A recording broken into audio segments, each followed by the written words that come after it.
And it's Wednesday morning. Good to see you. At least I'm looking at you.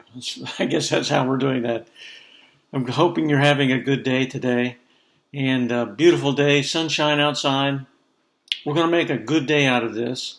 And by the way, for you that are interested, I will be posting later this afternoon and hope to have it online by 5 or 6 o'clock. Our Wednesday night Bible study, we will continue on Romans chapter 12 and looking at the next section together. So hope that you can join us for that. I'll have it for you tonight. Right now, I said we're doing a reflective week, just some random thoughts. And a lot of my thoughts are random anyway, to be honest. I don't sit down and write out a lot of notes. I've told you that the other day. I don't have any notes in front of me. It's just some things that I'm reading or thinking about or God's impressing me about that I think it's interesting to me. Let's just put it that way. And I hope it's interesting and helpful to you. I like to be challenged in my thinking. I'm not a kid anymore, not in seminary, but to be honest, if I am not growing in my thinking, in my appreciation, then I'm dying. And I want to challenge you with that same thing. If you're not transforming, if you're not growing, if you're not seeing fruit in your life, if you're not experiencing challenges that causes you to draw closer to God and try to figure out your faith, something's wrong. That's why this pandemic is so vital to us as believers in not just getting through it. We are certainly doing that, right? We want to get through it. We want to get through it healthy. We want to get through it financially as secure as we can be. We want to get through it for our church. We want to get back together. We want to get through it. Absolutely. But life is more than getting through it. Life is made for us to experience the presence and the power and the peace of God our Father. Remember, the whole purpose that we were made is to glorify God and enjoy Him forever. And so we're on this side of eternity, and that means we're not waiting and just kind of twiddling our thumbs, waiting for that day that the trumpet will sound or we'll take our final breath. All those things are going to happen, folks. All right, they're going to happen. But we're not waiting around. In fact, we did a study a few weeks ago about waiting it's something to be active. It's to be busy, like the wait staff at a restaurant. When we finally get back to a restaurant, we criticize them if they're just standing around and doing nothing and never coming to our table. And yet we call them waiters. In our life, we are waiters for the next installment of what is God going to do. That's what we are. But we're not waiting around, standing in a corner and just kind of kumbaya, let's hold our hands together. No, it's not that at all.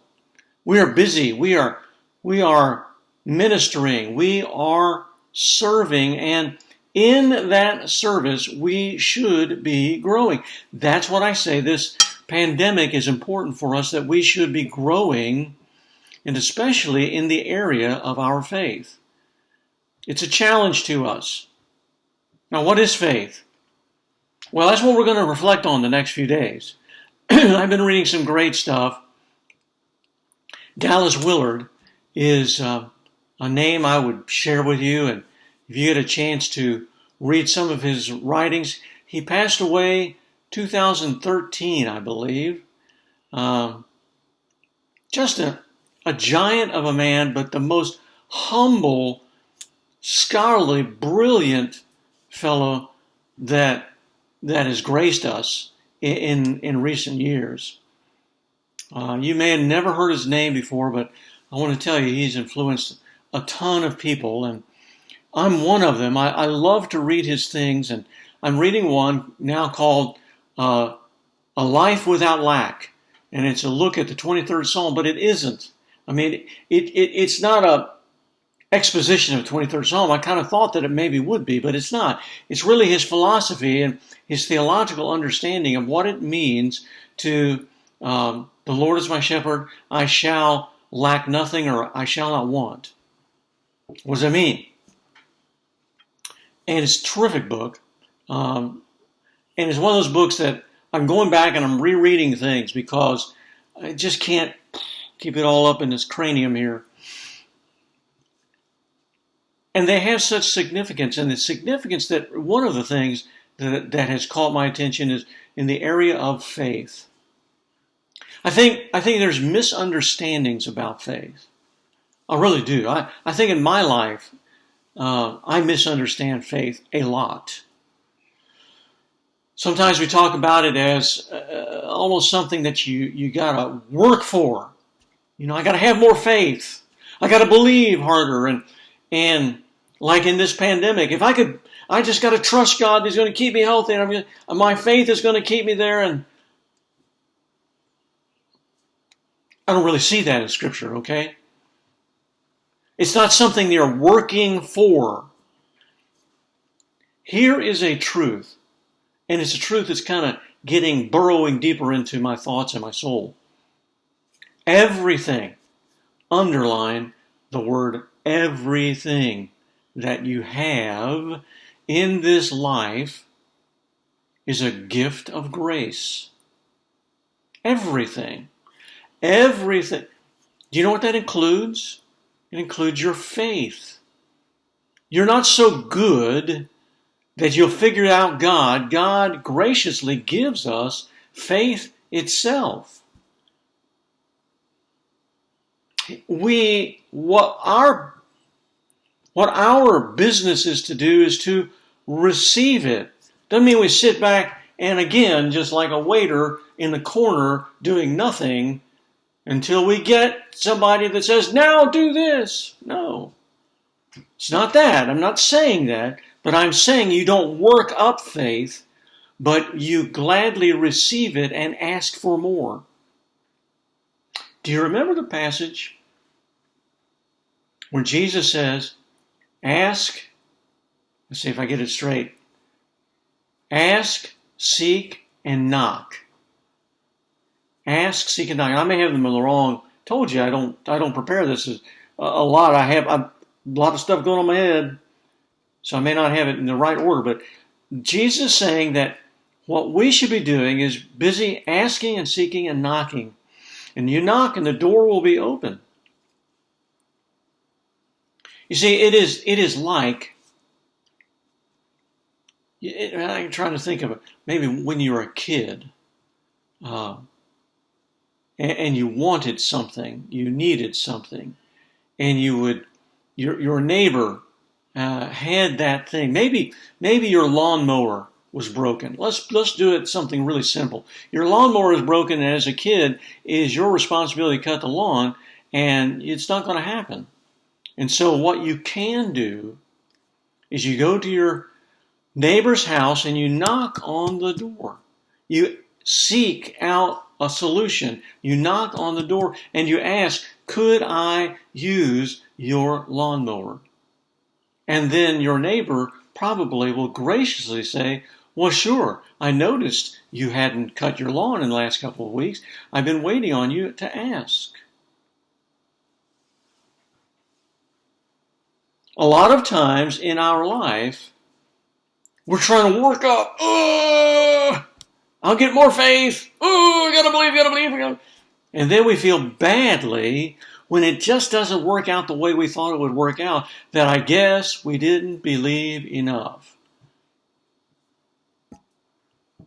Where God is wanting and desiring to give us faith.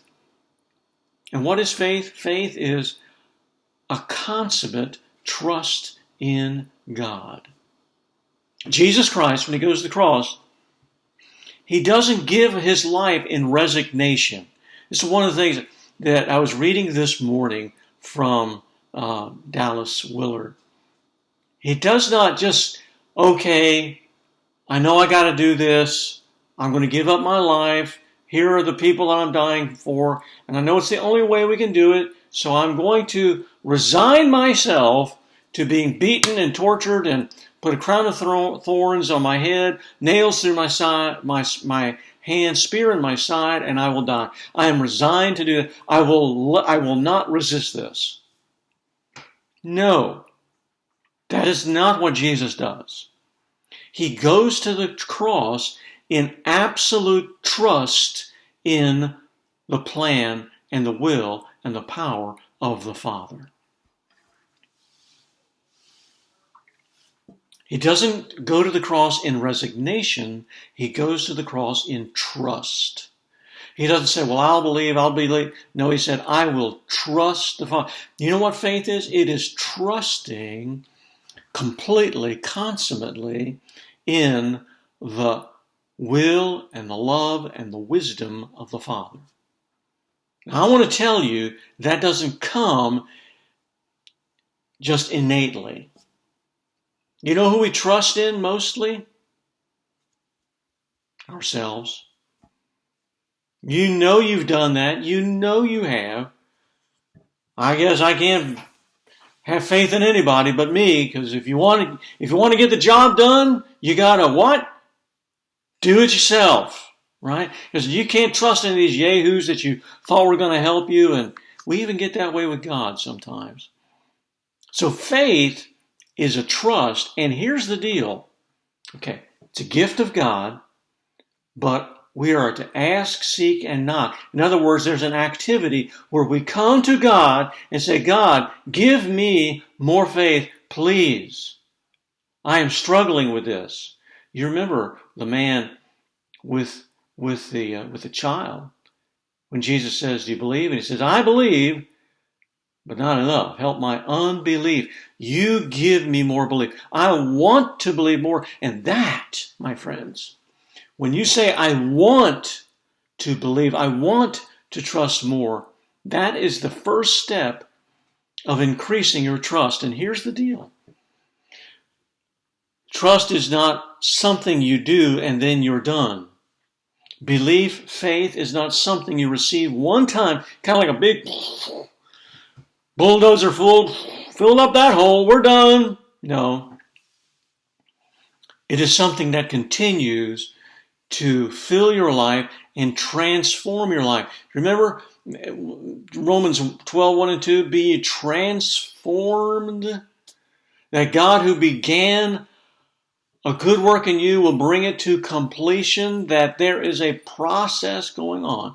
Now, I'm talking too long already. Can you believe it? That's what I'm doing. But I get worked up on this. I love the thinking process with this, because it somehow strips away some of the mysteries, I think, and gets down to the basics of what is trust and what is God giving, wanting and willing to give to us, but what do we do, and then how do we get there? This is not, again, it's not a magic formula that says, okay, God, today is April 15th, I want more trust, thank you. No. Transformation is a process. Transformation is difficult. Transformation. Remember what Jesus said? When the seed is put into the ground, the shape of that seed at that moment is hard. It's hard. You don't just, if a seed could speak, you don't just say, I don't like this ground. Why don't you just do something with me where I am? Why don't you change my surroundings? But the farmer, knowing that the seed's potential is there, puts it in circumstances that are absolutely necessary to transform the seed. Unless it dies to itself and breaks open, the transformation of that growth will never take place. I remember back when we had a garden in our backyard way, way back in Mooresville, 35 years ago or more. And I remember as a newbie. Our neighbors were farmers, had a beautiful garden, and they helped us with a beautiful garden. But I remember when he gave me corn seed, or maybe I went to the store and got some Illini extra sweet corn. Oh my goodness, make my mouth water just think about it. It is the best corn I've ever had in my life. But when I looked at that seed, it was a purple, gnarly, old, hard seed. And I thought, what? What's this going to do for me? But it was the potential of the beautiful corn in that seed.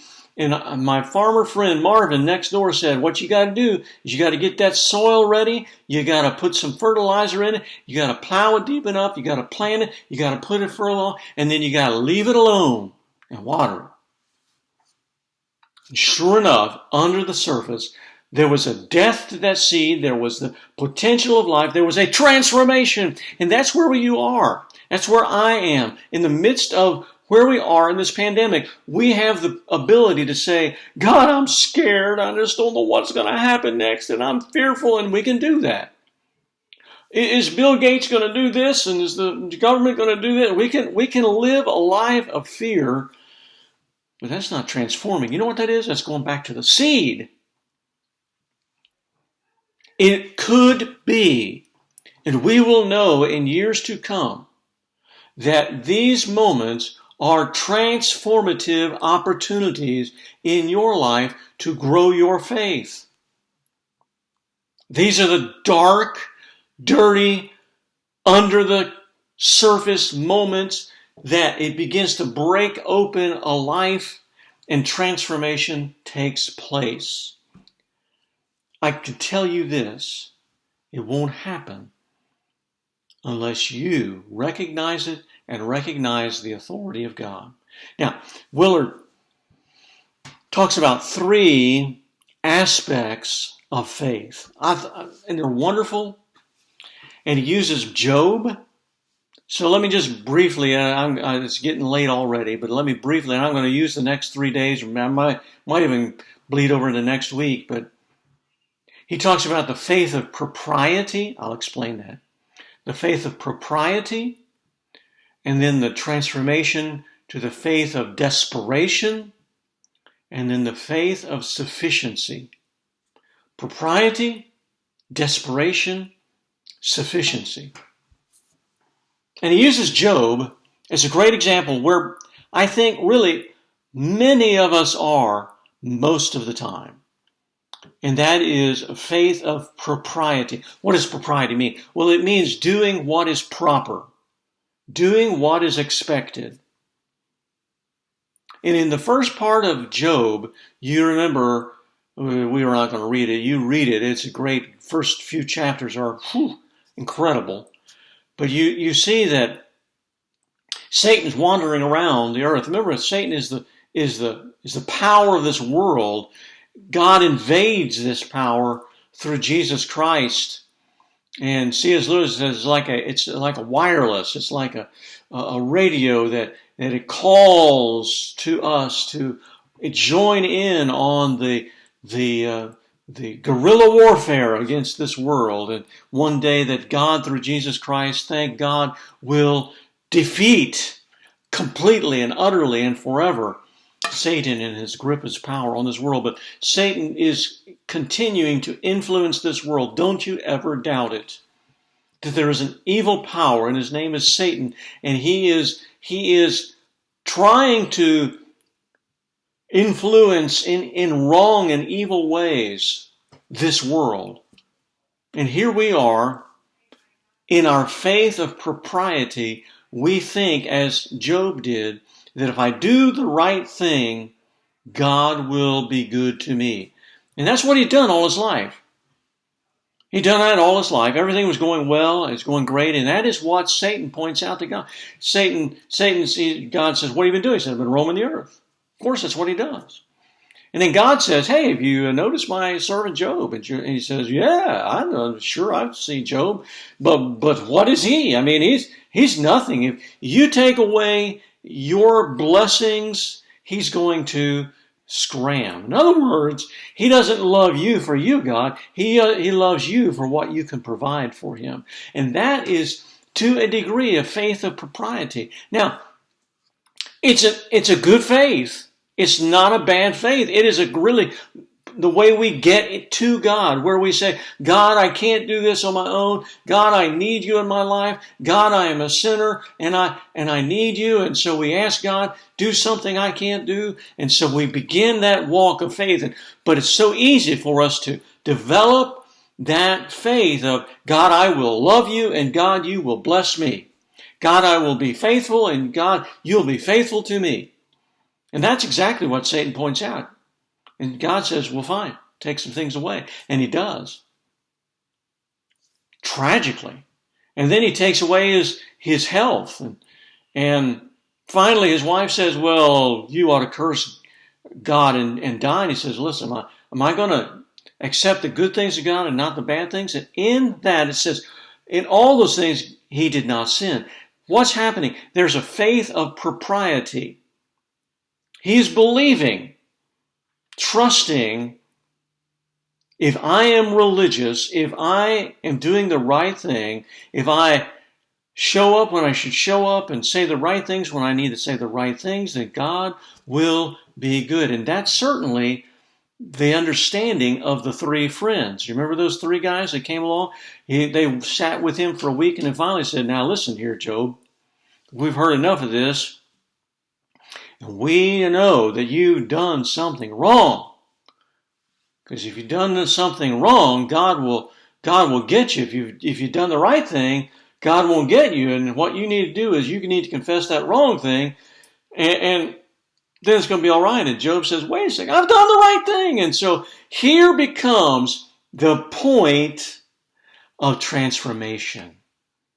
Transformation did not begin in a life that had all of the good things. You see, we want to live a normal life. Normal. The problem is, there is no normal life. We think everything's going to get back to the way it should be. But when you look through the cycle of history, you will see that every time things have just done well, what happens? Poof, falls off the cliff again. That's what happens. And one of the reasons, not the only reason, but one of those reasons is for God to be able to have a place in believers' lives to listen. You remember what C.S. Lewis said? God whispers in our blessings. I'm quoting this wrong, but he yells in our distress. That pain is a megaphone for God's word. And I can't help to think that one of the things that you and I, as God's people, need to be doing during this time is to listen to God's megaphone. And this is a place where we say, God, I don't get this, but what I am going to need from you, I need more faith, more trust, more reliance. God, work that in my life. Now, understand, as Job does this, life gets worse. And that will lead us tomorrow's discussion into a life of faith. First phase of faith, faith of propriety. The next phase is faith. I've already forgotten the word. Where we absolutely need desperation. That's the word. That we need a desperation which begins to break open that seed, brings life that we never thought was there to the surface. So, faith of propriety, faith of desperation, faith of sufficiency. So, let's get back tomorrow and let's learn some more things, okay? I hope that's kind of made your thinking just process go a little deeper into these days of coronavirus, COVID-19, pandemics, all of those ugly words, and how do we respond? I hope it's driving you closer to a God and bringing to you a desire. God, I want to receive more trust. Okay, see you tomorrow.